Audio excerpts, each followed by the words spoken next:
Nadal.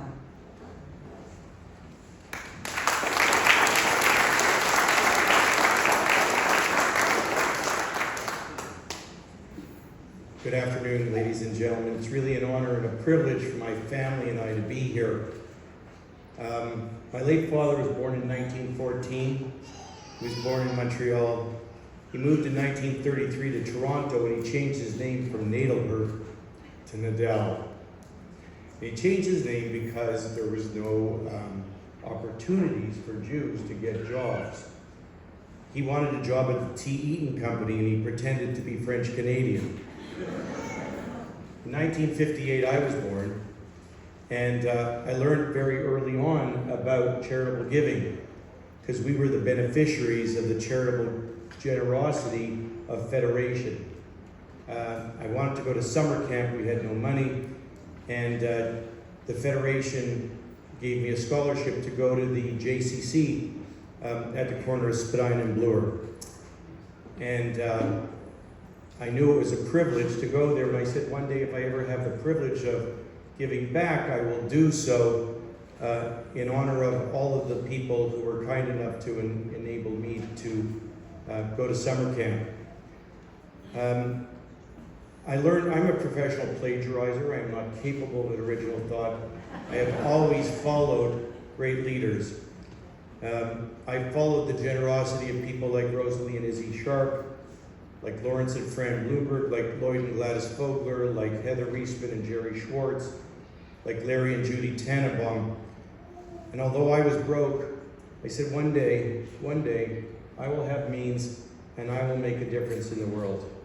I went to Israel in 1996, and the late Shimon Peres, we brought 46 couples to Israel.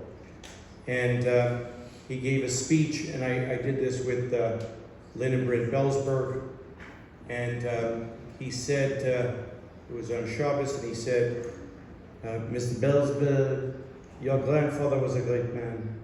He was a great friend of the Jewish people and a great philanthropist. Your father, even better, and you are following in his footsteps. Mr. Nadal, I didn't know your family. I'm sure they were lovely.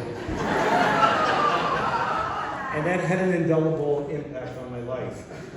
And I said, people will know our family because we're going to stand for supporting wonderful Jewish institutions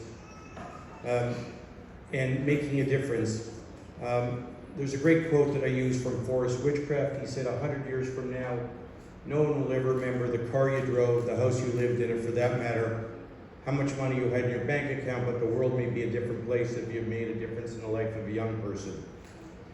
Now, the Kiever Synagogue, first of all, I owe a debt of gratitude to Arnie and to Ian and to Adam. They called me, actually June 19th, 2019, I looked it up, and they said, we want to talk to you about an institution that is close to where you started your business. I started my business in 1980 at the corner of Bathurst and College at 466 and 474 Bathurst Street. I borrowed $500 from my Visa card. It was a reverse family enterprise, and the first two people I hired were my parents. It was my way of making good on the fact that I never graduated. But I promised them I would graduate. The question was where, when, and for how much money, and for $1 million I got an honorary doctorate degree at Tel Aviv University so that I fulfilled my commitment. I used to walk around this area because I was a neighbor from 1980, and I thought this was such a gorgeous shul. And I could see that it had fallen on physically difficult times. And so when Arnie and Ian and Adam called me and said, look, we had a fiddler on the roof ceremony. We needed $100,000 to fix the roof, but we need some other things. I was actually an expert at this because when they came to me to rename the JCC because it needed work, they said to me, we need $7.2 million.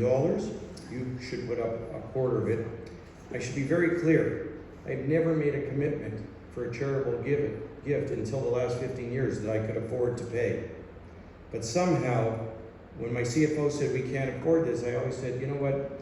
we will fail forward. We will always be able to. We'll make more gifts, and we'll be able to honor them over time. And so far, that has worked well.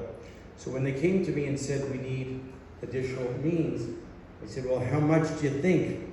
They said $360,000. I said, okay, well, I think I can make good on that. Because I really believe that these incredible, this is a jewel in the heart of downtown Toronto. And it stood for so many generations of families that have enjoyed simchas here, celebrations, and the opportunity to pray. And it was a beacon of hope and light for the Jewish community. Of course, like I experienced at the JCC, our 7.2 million became 20 million. I knew that the 360,000 was just a start. But what I did also know is the Kiever shul is like the Jewish communities around the world in Israel. That the roof fell on hard times, but the soul and character of the institution was always alive and vibrant. And I knew that once we got this going, that other incredible people would come and support what was such an important institution, not only for downtown Toronto, but for the Jewish community in Toronto, in Ontario, in Canada. And it's a beacon of example for 112 years of what the future could look like. Now, we are under attack all over the world. And I think there's a lot in common between Kiever and Jews. They can deface our properties. They can attack us with missiles. They can send drones. They can send troops, but they'll never beat us. They will never, ever take away the solidarity of Jews around the world. And I think at this time, when I did this 5 years ago, it was before October the 5th, but I think more than ever, the Kiever shul is such a critical part of the solidarity of Jews, but also to stand up that we will not allow anti-Semitism, hate, violence to get in the way of Jewish life and our future. Am Yisrael Chai.